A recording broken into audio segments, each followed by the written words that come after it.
الناس اتقوا الله حق تقاته ولا تموتن إلا وأنتم مسلمون. أعوذ بالله من الشيطان الرجيم. بسم الله الرحمن الرحيم. إن عدة الشهور عند الله 12 شهرا في كتاب الله 12 شهرا في كتاب الله يوم خلق السماوات والأرض منها أربعة حرم ذلك الدين القيم فلا تظلموا فيهن أنفسكم وقاتلوا المشركين كافة كما يقاتلونكم كافة واعلموا أن الله مع المتقين. ബഹുമാന്യരായ സത്യവിശ്വാസികളെ, സത്യവിശ്വാസികൾ, സർവശക്തനായ പടച്ചവന്റെ ആജ്ഞാനിർദ്ദേശങ്ങൾ ജീവിതത്തിന്റെ വികില മേഖലകളിൽ കഴിവിന്റെ പരമാവധി പാലിച്ചുകൊണ്ട് അള്ളാഹുവിനെ ഭയപ്പെട്ടുകൊണ്ട് നല്ല വിശ്വാസികളായിക്കൊണ്ട് ജീവിക്കണമേ എന്ന് ആമുഖമായി ഉണർത്തുകയാണ്, വസിയത്ത് ചെയ്യുകയാണ്. സർവശക്തനായ റബ്ബ് അവന്റെ യഥാർത്ഥ ദാസന്മാരായി ജീവിച്ചു മരിക്കാൻ അള്ളാഹു നമുക്കൊക്കെ തൗഫീഖ് നൽകി അനുഗ്രഹിക്കുമാറാകട്ടെ. നമ്മുടെയൊക്കെ വീടുകളിൽ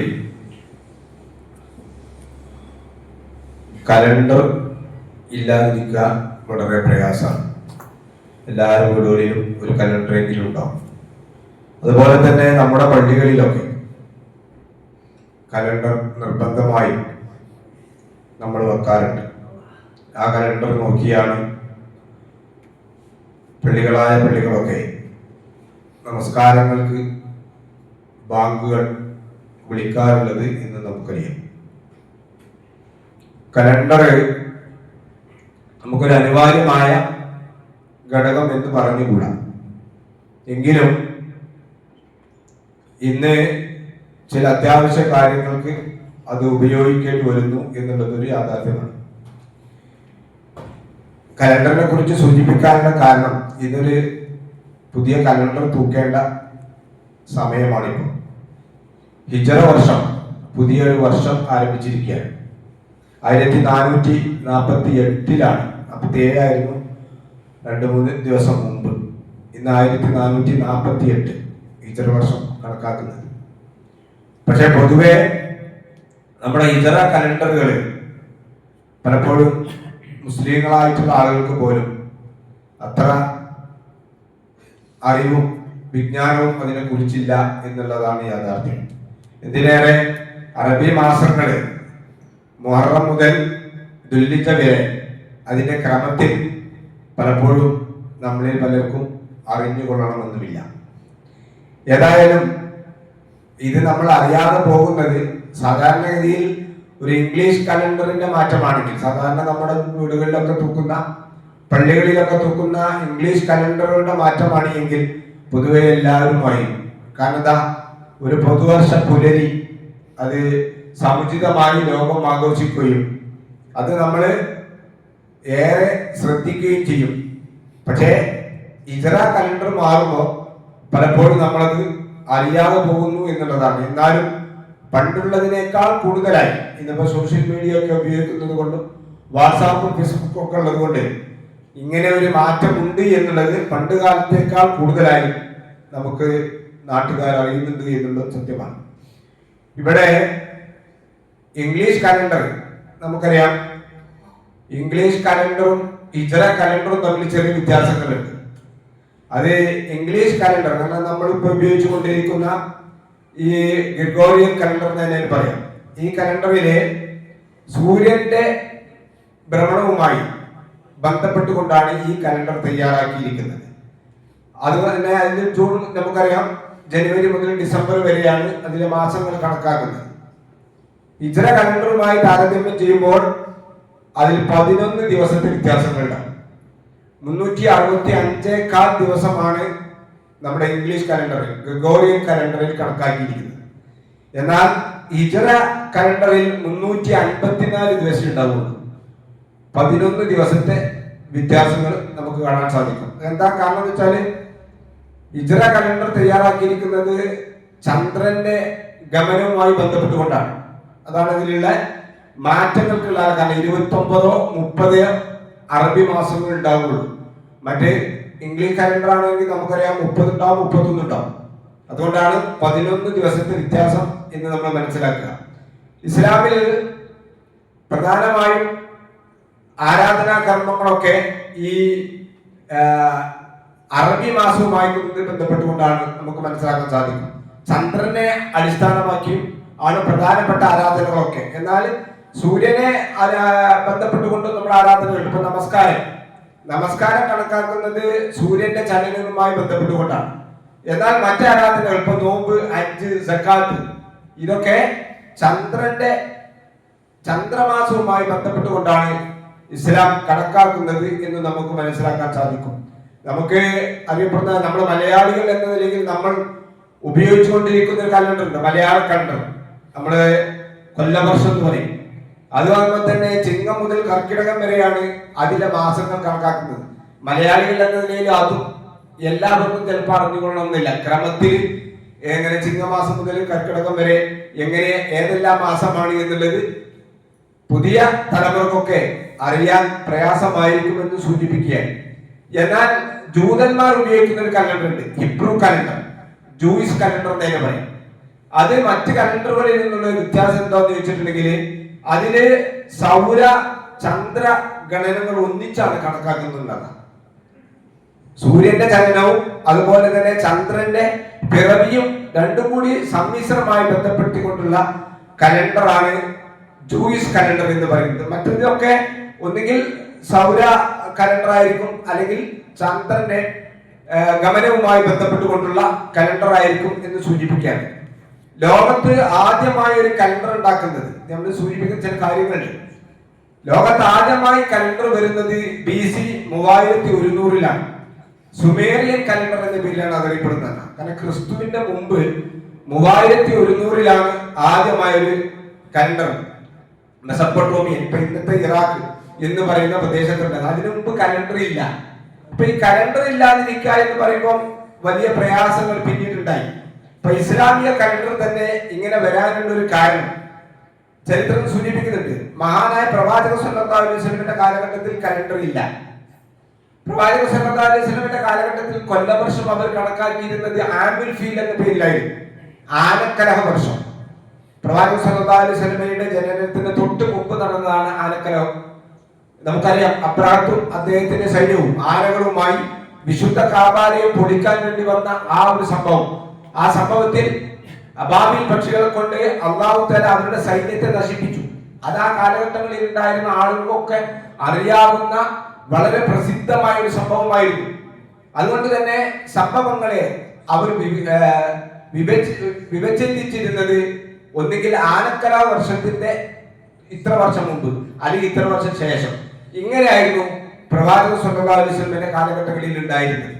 പിന്നീട് മഹാനായ ഉമർ റളിയല്ലാഹുവിന്റെ കാലഘട്ടത്തിലാണ് ഒരു ഹിജ്റ കലണ്ടറിനെ കുറിച്ച് അവർ ആലോചിക്കുന്നത്.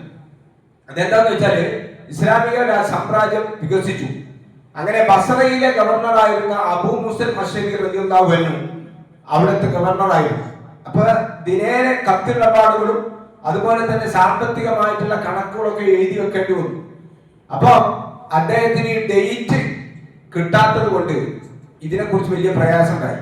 അങ്ങനെ അദ്ദേഹം മഹാനായ അബൂ മുസൽ അശ്ശരി റളിയല്ലാഹു അൻഹു ഖലീഫയായ ഉമർ റളിയല്ലാഹു അൻഹുവിനോട് വിവരം അറിയിച്ചു, ഇങ്ങനെ ഒരു പ്രശ്നമുണ്ട്, നമുക്കൊരു കലണ്ടർ ഉണ്ടാക്കട്ടെ. അങ്ങനെ പ്രവാചക സല്ലല്ലാഹു അലൈഹി വസല്ലമയുടെ ശിഷ്യന്മാരുമായി മക്കയിലും മദീനയിലും ഉണ്ടായിരുന്ന സഹാബിവര്യന്മാരുമായി ഉമർ റളിയല്ലാഹു അൻഹു കൂടിയാലോചിച്ചു. കാരണം നമുക്കൊരു കലണ്ടർ ഉണ്ടാക്കണമല്ലോ. അങ്ങനെ സഹാബികളായിട്ടുള്ള ആളുകൾ പറഞ്ഞു, ഉണ്ടാക്കണം, പക്ഷെ എന്തായിരിക്കണം മാനദണ്ഡം? ഇപ്പൊ പലരും പല അഭിപ്രായങ്ങൾ പറഞ്ഞു, നമുക്കൊരു മാനദണ്ഡം വേണം. ഇപ്പൊ പ്രവാചക സല്ലല്ലാഹു അലൈഹി വസല്ലമയുടെ സഹാബികൾ പറഞ്ഞു, നമുക്ക് പ്രവാചകന്റെ ജനനമാക്കാം മാനദണ്ഡം. അപ്പൊ ചിലരുണ്ടാവും വേണ്ട, അല്ല പ്രവാചക സല്ലല്ലാഹു അലൈഹി വസല്ലമയുടെ മരണമാക്കാം കലണ്ടറിന്റെ ഒരു മാനദണ്ഡം. അതും സ്വീകരിച്ചില്ല. ചില പറഞ്ഞു പ്രവാചകന്റെ നുബുവത്ത് ആയിക്കോട്ടെ, ആ നുബുവത്തിന്റെ കണക്കാക്കിയിട്ടായിരിക്കാം. അങ്ങനെ അവസാനം തീരുമാനം വന്നത് ഹിജറ കലണ്ടറിന്റെ അടിസ്ഥാനമാക്കേണ്ടത് ഹിജറയായിരിക്കണം എന്നുള്ള തീരുമാനം അവർ കൂടിയാലോചിച്ച ശേഷം തീരുമാനിച്ചു. അതാണ് ഹിജറ കലണ്ടർ. പക്ഷെ നമ്മൾ മനസ്സിലാക്കേണ്ട ഒരു സംഗതി, ഹിജറ നടക്കുന്നത് മുഹറം മാസത്തിലല്ല. ഹിജറ നടക്കുന്നത് റബീഉൽ അവ്വൽ മാസത്തിലാണ്. റബീഉൽ അവ്വൽ 12-നാണ് എന്നാണ് ചരിത്രകാരന്മാരുടെ അഭിപ്രായം. പ്രവാചകൻ സല്ലല്ലാഹു അലൈഹി വസല്ലം അബൂബക്കർ സിദ്ദീഖും മദീനയിൽ എത്തുന്നത് റബീഉൽ അവ്വലിലാണ്. അപ്പൊ അതിന് 2 മാസത്തിന്റെ മുമ്പ് മുഹറം മാസമായിരിക്കണം ഇത് നല്ലത് എന്ന് മഹാനായ ഉസ്മാൻ റളിയല്ലാഹു അൻഹുവിനെ പോലുള്ള ആളുകൾ പറഞ്ഞു. പറയാനുള്ള കാരണം എന്താ വെച്ചിട്ടുണ്ടെങ്കിൽ ദുൽഹിജ്ജ മാസം ഹജ്ജിന്റെ മാസമാണ്. അപ്പൊ ദുൽഹിജ്ജ മാസത്തിനോടനുബന്ധിച്ച് തന്നെ മുഹറം മാസം കിട്ടുമ്പോ ആ ഹജ്ജ് കഴിഞ്ഞ് ഹാജിമാരായിട്ടുള്ള ആളുകൾക്ക് അവരുടെ നാടുകളിലേക്ക് പോകുമ്പോൾ ഒന്നുകൂടി മുഹറം എന്ന് പറഞ്ഞാൽ പവിത്രമായ മാസമാണ് പണ്ട് കാലഘട്ടങ്ങളിലെ. അന്ന് യുദ്ധം നിഷിദ്ധമാണ്. അതുകൊണ്ട് അങ്ങനെ ആയിക്കോട്ടെ എന്നുള്ള അഭിപ്രായം വന്നപ്പോൾ എന്നാൽ ഇസ്ലാമിക കലണ്ടറിന്റെ ആദ്യ മാസം മുഹറമാക്കാൻ വേണ്ടി അവർ തീരുമാനിച്ചു. അപ്പൊ അതിന്റെ ഒരു മാനദണ്ഡമാക്കിയത് ഹിജറയാണ്. അപ്പൊ എന്താണ് ഹിജറ? എന്താ ഹിജറക്ക് അത്രമാത്രം പ്രാധാന്യമുള്ളത്? ഇത് നമ്മൾ ആലോചിക്കേണ്ടത്. പലതും പ്രവാചകന്റെ സഹാബികൾ പറഞ്ഞെങ്കിലും അവസാനം സ്വീകരിച്ചത് ഹിജറ കലണ്ടറിന്റെ മാനദണ്ഡമാക്കിയത് ഹിജറയാകുമ്പോൾ എന്താണ് ഹിജറ? ഹിജറ എന്ന് പറയുമ്പോൾ നമ്മൾ മനസ്സിലാക്കേണ്ടുന്ന ഒരു സംഗതി, അത് ഒരു യാത്രയല്ല. ആദ്യം നമ്മളതൊരു മനസ്സിലാക്കേണ്ട ഒരു സംഗതിയാണ്. നമ്മളൊരു ഉല്ലാസത്തിനോ അല്ലെങ്കിൽ ഏതെങ്കിലും ഒരു ജോലിക്ക് വേണ്ടിയോ ഒരു നാട്ടിൽ നിന്നും മറ്റൊരു നാട്ടിലേക്ക് പോകുന്നതല്ല ഹിജറ. ഹിജറ എന്ന് പറഞ്ഞാൽ അതൊരു ത്യാഗത്തിന്റെ ചരിത്രമാണ്. ത്യാഗം എന്ന് പറഞ്ഞാൽ നമുക്കറിയാം, മഹാനായ പ്രവാചകൻ സല്ലല്ലാഹു അലൈഹി വസല്ലമ ദീനിയായ പ്രബോധന പ്രവർത്തനങ്ങൾ മക്കയിൽ നടത്തുമ്പോൾ പ്രവാചകൻ സല്ലല്ലാഹു അലൈഹി വസല്ലമയെയും അനുചരന്മാരെയും മക്കയിൽ ഉണ്ടായിരുന്ന ആളുകളുടെ എല്ലാ രൂപങ്ങളിലും അവർ മർദ്ദിച്ചു. അവർ പ്രവാചകനെ നിരുത്സാഹപ്പെടുത്തി. പല രൂപങ്ങളിലും പ്രവാചകന്റെ അനുചരന്മാരെ കൊല്ലുക പോലും ചെയ്തിട്ടുണ്ട്. അങ്ങനെ പ്രവാചകൻ സല്ലല്ലാഹു അലൈഹി വസല്ലമക്ക് അവിടെ മക്കയിൽ വേണ്ടത്ര ഒരു സ്വാധീനം ചെലുത്താൻ സാധിക്കുകയില്ല ഇവരുടെ മർദ്ദനം കാരണത്താൽ എന്നിവർ മനസ്സിലായി. അങ്ങനെ പ്രവാചകൻ സല്ലല്ലാഹു അലൈഹി വസല്ലമ മക്കയിൽ നിന്ന് തന്നെ സഹാബികളോട് ഒരു വേള നിങ്ങൾ എത്യോപ്യയിലേക്ക് ഹിജറ പോകാൻ വേണ്ടി പറഞ്ഞു. 2 പ്രാവശ്യം എത്യോപ്യ, നജാഷിയുടെ രാജ്യമായ എത്യോപ്യയിലേക്ക് ഹിജറ പോയി. കാരണം എന്താ? ലാ ഇലാഹ ഇല്ലല്ലാഹ് മുഹമ്മദ് റസൂലുള്ളാഹ് എന്നത് വിശ്വസിച്ചതിന്റെ പേരിൽ ആദർശം അനുസരിച്ചുകൊണ്ട് ഒരു രാജ്യത്ത് ജീവിക്കാൻ പറ്റാത്ത നില വന്നപ്പോ പിന്നെന്താ മാർഗം? ഒന്നുകിൽ ആദർശം ഉപേക്ഷിക്കണം, എന്ന് മുശ്രിക്കുകളുമായി അവിടെ സന്ധി ചെയ്ത് അങ്ങനെ ജീവിക്കണം, അല്ലെങ്കിൽ എന്ത് വേണം? തങ്ങളുടെ ആദർശ സംരക്ഷണത്തിന് വേണ്ടി മറ്റു നാടുകളിലേക്ക് പോകണം. അങ്ങനെയാണ് റസൂൽ സല്ലല്ലാഹു അലൈഹി വസല്ലമ അവരോട് എത്യോപ്യയിലേക്ക് പോകാൻ വേണ്ടി പറഞ്ഞത്. പ്രവാചകൻ സല്ലല്ലാഹു അലൈഹി വസല്ലമ ഈ സന്ദർഭങ്ങളിൽ ആ കാലഘട്ടങ്ങളിലും ഹജ്ജ്. അങ്ങനെ യസ്രിബിൽ നിന്നും പലപ്പോഴും ആളുകൾ പല രാജ്യങ്ങളിൽ നിന്നും ഹജ്ജിന് വരുന്നത് പോലെ യസ്രിബിൽ നിന്നും ആളുകൾ വന്നിരുന്നു. അപ്പൊ യസ്രിബിൽ നിന്ന് വന്ന ആളുകളുമായി പ്രവാചകൻ സല്ലല്ലാഹു അലൈഹി വസല്ലമ ദഅവത്ത് നടത്തി, പ്രബോധനം നടത്തി. അങ്ങനെ അവരിൽ നിന്നും ചെറിയ ചില മാറ്റങ്ങൾ ഉണ്ടായി. അങ്ങനെ അവരുമായി പ്രവാചകൻ സല്ലല്ലാഹു അലൈഹി വസല്ലമ അഖബ ഉടമ്പടി എന്ന പേരിലുള്ള 2 പ്രാവശ്യത്തെ ഉടമ്പടി നടത്തി. എന്താണ് ഉടമ്പടി? ഞങ്ങൾ മദീനയിലേക്ക് വരികയാണ്. അന്ന് മദീന ആയിട്ടില്ല, യസ്രിബാണ് അതിന്റെ പേര്. ഇന്നത്തെ മദീനയുടെ പേര് യസ്രിബ. യസ്രിബിലേക്ക് വരികയാണെങ്കിൽ ഞങ്ങൾക്ക് സംരക്ഷണം നൽകണം എന്ന ഉപാധിയോടുകൂടിയ പല ഉപാധികളുണ്ട്. അതിൽപ്പെട്ട ഒരു ഉപാധി. അങ്ങനെ മഹാനായ പ്രവാചകൻ സല്ലല്ലാഹു അലൈഹി വസല്ലമ അവർക്ക് ദീൻ പഠിപ്പിക്കാൻ വേണ്ടി ഉമൈർ എന്ന് പറയുന്ന മിസ്അബ് ഇബ്നു ഉമൈർ എന്ന് പറയുന്ന സഹാബിയെ പറഞ്ഞയച്ചു. മക്കയിലെയാണ് ദീൻ സഹാബികൾ. മിസ്അബ് ഇബ്നു ഉമൈർ റളിയല്ലാഹു അൻഹു മദീന ഇസ്ലാമിനെ പാകപ്പെടുത്തിയ രൂപത്തിൽ പ്രബോധന കർമ്മങ്ങളുമായി നിരന്തരമായ സഹാബി ഇസ്ലാമിന്റെ മാർഗങ്ങൾ വിശുദ്ധ ഖുർആൻ വളരെ അതിമനോഹരമായി ഊതിക്കൽപ്പിച്ച് അവരെ ഇസ്ലാമിലേക്ക് ക്ഷണിച്ചു. അങ്ങനെ മദീന ഏറെക്കുറെ ഇങ്ങനെ ഭാഗമായി. മക്കയിലാണെങ്കിലോ പ്രവാചകൻ സല്ലല്ലാഹു അലൈഹി വസല്ലമയുടെ പിതൃവ്യനായ അബൂ താലിബ് മരണപ്പെടുക കൂടി ചെയ്തതോടുകൂടി മക്കയിൽ ഉണ്ടായിരുന്ന മുശ്രിക്കുകളുടെ മർദ്ദനം വർദ്ധിപ്പിച്ചു. ഇനി ആരും ചോദ്യം ചെയ്യാനില്ല. അങ്ങനെ പ്രവാചകൻ സല്ലല്ലാഹു അലൈഹി വസല്ലമയെ ഇല്ലാതാക്കാൻ വേണ്ടി മക്കയിൽ ഉണ്ടായിരുന്ന ആളുകൾ ദാറുൽ നദ്വയിൽ അവർ ഒരുമിച്ച് കൂടി. എന്നിട്ട് അവർ പല അഭിപ്രായങ്ങൾ പറഞ്ഞു. മക്കയിൽ ഉണ്ടായിരുന്ന ഖുറൈശി പ്രമുഖന്മാരായിട്ടുള്ള ആളുകൾ, ഗോത്രങ്ങൾ, അവർ പറഞ്ഞു നമുക്ക് മുഹമ്മദ് നബിയെ പിടിച്ച് ചങ്ങൽ കെട്ടിവെക്കാം. അപ്പൊ പറഞ്ഞു അത് പറ്റൂല. അങ്ങനെ വരുമ്പോൾ അദ്ദേഹത്തിന്റെ കുടുംബങ്ങൾ അറിയും, ഗോത്രങ്ങൾ അറിയുമ്പോൾ അവർ തിരിച്ചു വരും. അങ്ങനെ അവരെ അദ്ദേഹത്തെ മോചിപ്പിക്കും. അല്ലെങ്കിൽ നമുക്ക് നാട് കടത്താം. നമ്മുടെ മക്കയിൽ നിന്ന് വേറെ ഏതെങ്കിലും നാട്ടിലേക്ക് നാട് കടത്താം. അപ്പോഴും ആളുകൾ പറഞ്ഞു അവിടെ പോയാലും മുഹമ്മദ് നബി സല്ലല്ലാഹു അലൈഹി വസല്ലം ആളുകളോട് പ്രബോധന കർമ്മം നിർവഹിച്ച് അവിടെ ആളുകൾ ഉണ്ടായി ഇങ്ങോട്ട് തിരിച്ചു വന്ന് നമ്മൾ ആക്രമിക്കും, അത് വേണ്ട. അവസാനം എടുത്ത തീരുമാനം എന്താന്ന് വെച്ചിട്ടുണ്ടെങ്കിൽ നമുക്ക് അദ്ദേഹത്തെ കൊല്ലാം, വധിക്കാൻ വേണ്ടി അവർ തീരുമാനിച്ചു. അപ്പോഴും പ്രശ്നം വന്നു. മുഹമ്മദ് നബി സല്ലല്ലാഹു അലൈഹി വസല്ലമയെ വധിച്ചിട്ടുണ്ട് എങ്കിൽ ഖുറൈശികളായിട്ടുള്ള ആളുകൾ വെറുതെ നിൽക്കൂല, അവർ പ്രതികാരം ചെയ്യും. അതുകൊണ്ട് എന്ത് ചെയ്യും?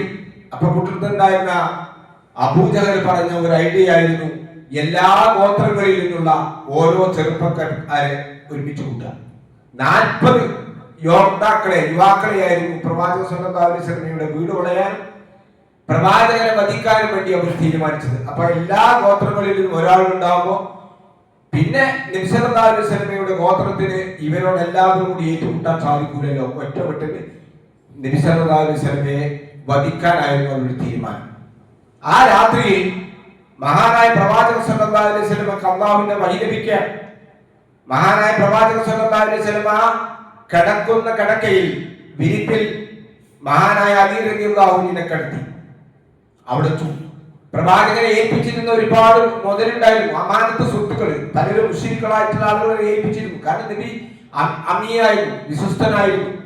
അപ്പൊ പ്രവാചകൻ സല്ലല്ലാഹു അലൈഹി വസല്ലമ ആ തിരിച്ചേൽപ്പിക്കേണ്ട വസ്തുക്കളൊക്കെ അലി റളിയല്ലാഹു അൻഹു ഏൽപ്പിച്ചു. ഇന്നാൾക്ക് കൊടുക്കണം, ഇന്നാൾക്ക് കൊടുക്കണം എന്ന്. പ്രവാചകൻ സല്ലല്ലാഹു അലൈഹി വസല്ലമ അതിനു മുമ്പ് തന്നെ യാത്രക്കുള്ള എല്ലാ ഒരുക്കങ്ങളും പ്രവാചകൻ സല്ലല്ലാഹു അലൈഹി വസല്ലം ഒരുക്കിയിരുന്നു. അദ്ദേഹത്തിന്റെ സുഹൃത്തായ മഹാനായ അബൂബക്കർ റളിയല്ലാഹു അൻഹു ഏർപ്പാടാക്കി. അബൂബക്കർ ഈ യാത്ര എന്ന് പറയുമ്പോൾ പ്രവാചകന്റെ ഹിജ്റ എന്ന് പറഞ്ഞാൽ ഒരു സുപ്രഭാതത്തിൽ പ്രവാചകൻ എഴുന്നേറ്റ് പോവുകയല്ല, അള്ളാഹു തവക്കുലാക്കി. നമ്മൾ മനസ്സിലാക്കേണ്ട ഒരു കാര്യത, നമ്മളൊരു കാര്യത്തിലേക്ക് ഇറങ്ങുമ്പോൾ അള്ളാഹുവിൽ നമ്മൾ തവക്കുലാക്കുക. അള്ളാഹുവിൽ ഈമാനും തവക്കുലും ഉണ്ടായി പിന്നെ നമ്മൾ ചെയ്യേണ്ടുന്ന കാര്യങ്ങൾ കൂടി നമ്മൾ ചെയ്യണം എന്നാണ്. പ്രവാചകൻ സല്ലല്ലാഹു അലൈഹി വസല്ലം അതിനുള്ള എല്ലാ ഒരുക്കങ്ങളും നടത്തിയിരുന്നു. അബൂബക്കർ റളിയല്ലാഹു അൻഹുവിനെ അവിടെ ഒട്ടകം തയ്യാറാക്കാൻ വേണ്ടി അബൂബക്കർ റളിയല്ലാഹു അൻഹുവിനെ ഏൽപ്പിച്ചിരുന്നു. ഇങ്ങനെ രാത്രി വരും എന്നെല്ലാം ഏൽപ്പിച്ചിരുന്നു. അതുപോലെ തന്നെ അദ്ദേഹത്തിന്റെ വൃദ്ധനായ ആമിർ ബിൻ ഫുഹൈറ എന്ന് പറയുന്ന മനുഷ്യനെ, അദ്ദേഹം ആടുകളെ മേയ്ക്കുന്ന ആളാണ്, അദ്ദേഹത്തോട് ചില കാര്യങ്ങൾ ഏൽപ്പിച്ചിരുന്നു. അബൂബക്കർ റളിയല്ലാഹു അൻഹുവിന്റെ 2 മക്കളെ അസ്മാ ബിൻത് അബീ ബക്കർ റളിയല്ലാഹു അൻഹയെ ഭക്ഷണം എത്തിക്കാനുള്ള ഉത്തരവാദിത്തമായിരുന്നു ഏൽപ്പിച്ചിരുന്നത്. അബ്ദുള്ള എന്ന് പറയുന്ന അബൂബക്കർ റളിയല്ലാഹു അൻഹുവിന്റെ മകനെ മക്കയിൽ ഞങ്ങൾ ഇവിടുന്ന് പോയി കഴിഞ്ഞാൽ മക്കയിൽ ഉണ്ടാവുന്ന പ്രശ്നങ്ങൾ എന്തൊക്കെയാണ് എന്ന് രഹസ്യമായി അറിയാൻ വേണ്ടി ചാരനായി അദ്ദേഹത്തെ ഏൽപ്പിച്ചിരുന്നു.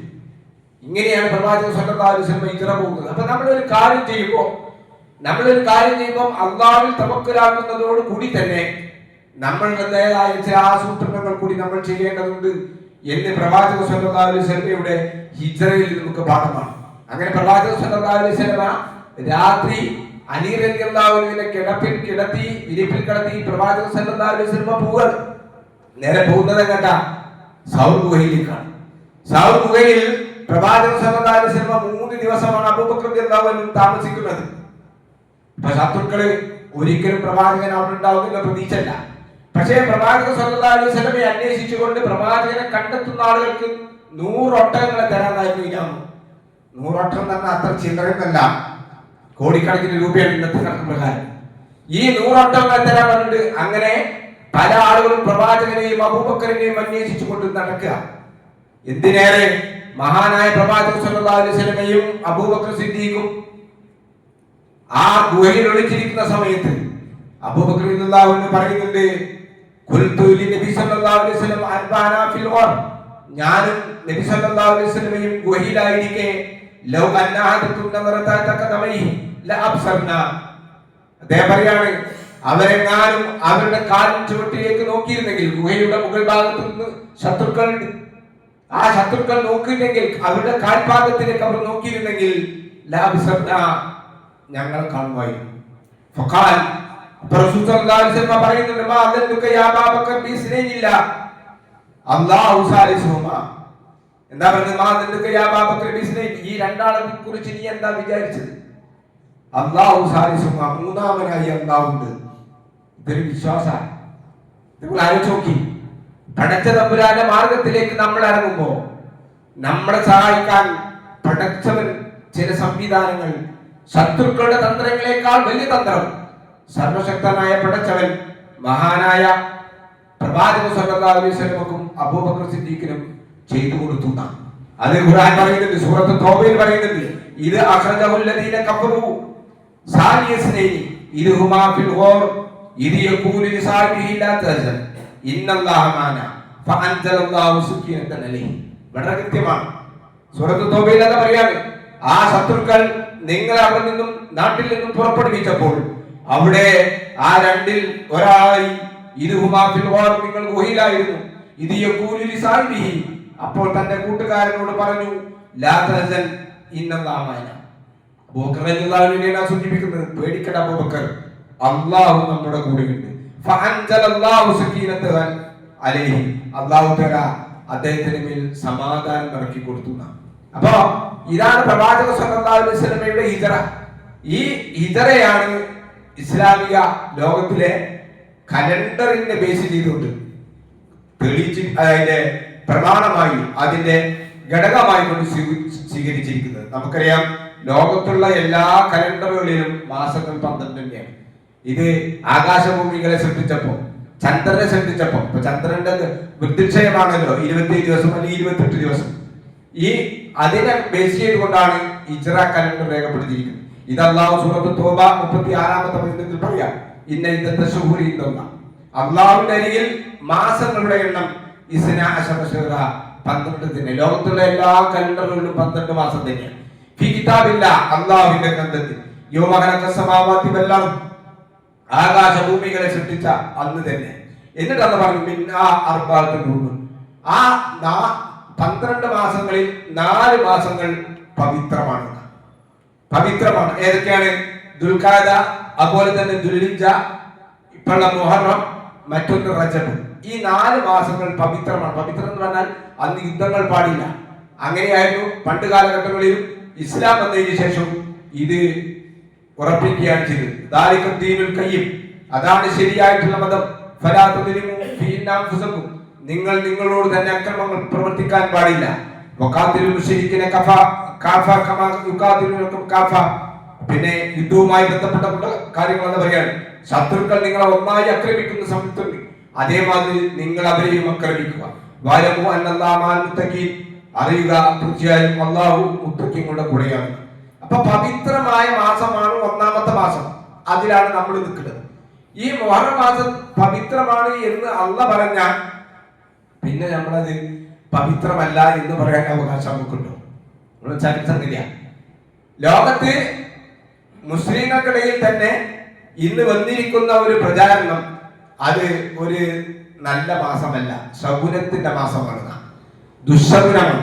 ഒരു നല്ല കാര്യം ചെയ്യാൻ പാടില്ല മുഹറം. എന്താ കാരണം? അത് മറ്റൊന്നുമല്ല, മഹാനായ അലി റളിയല്ലാഹു അൻഹുവിന്റെ മകൻ ഉസൈർ റളിയല്ലാഹു അൻഹുവിനെ യസീദിന്റെ കർബലയിൽ വെച്ച് ഉസൈർ റളിയല്ലാഹു അൻഹുവിന്റെ കാലഘട്ടത്തിൽ ഉസൈർ റളിയല്ലാഹു അൻഹുവിനെ വധിച്ചതുമായി ബന്ധപ്പെട്ട് അത് മുഹറം 10 നടന്ന ഒരു സംഭവമാണ്. പ്രവാചകന്റെ കാലശേഷം, ഖുലഫാഉ എന്ന് പറഞ്ഞാല് ഖുലഫാ റാഷിദീൻ കാലശേഷം ഇത് ശിയാക്കളായിട്ടുള്ള ആളുകൾ ഏറ്റെടുത്ത്, അതുകൊണ്ട് മുഹറം 10 വരെയുള്ള ദിവസങ്ങളിൽ, പ്രത്യേകിച്ചും 10-ന് യാതൊരു നല്ല കാര്യം ചെയ്യാൻ പാടില്ല, അതൊക്കെ ദുശകുനമാണ്, ശരിയായ ദിവസങ്ങളല്ല എന്ന് പറഞ്ഞ് ആളുകൾ. ഇത് സ്വാഭാവികമായും നമ്മുടെ സമൂഹത്തിലേക്കും അതിന്റെ മാറ്റങ്ങൾ ഉണ്ടായി. ഹൈന്ദവ സഹോദരങ്ങളിൽ നമുക്ക് കാണാൻ പറ്റും, അവരിൽ ഒരുപാട് ദുശകുനങ്ങളുണ്ട്. ആ ദുശകുനത്തിന്റെ ഒരു ഭാഗം നമ്മുടെ സമൂഹത്തിലേക്ക് വന്നു.